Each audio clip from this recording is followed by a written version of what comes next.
Hey everyone, welcome back to my channel, and in my today's video I have created this quick 5-minute eye look. You won't believe it's super easy to create and you can use it for everyday eye look, office eye look. You just need to use the right lip shade. So today I'm going to use Jacqueline Hill Morphe Volume 1 palette, and I'm going in with the shade Silk Cream. It's a light brown shade and I'm using a fluffy blending brush to blend the shade on my eyelid. You can use any light brown shade you have, and you can use any fluffy blending brush that you have. Now you can see I'm blending in circular motions.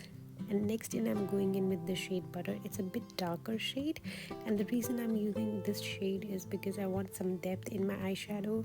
So I'm just blending it over the lighter shade, and I have just blended this eyeshadow all over my eyelid. So you do not need to create any smoky effect or anything, just blend it.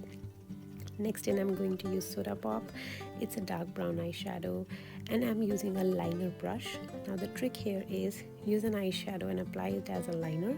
So if you use an eyeshadow as a liner, it really gives that beautiful, nice, blended, smoked out effect, and it looks softer on your eyes.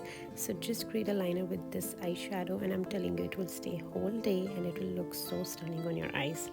So I'm just creating a wing liner.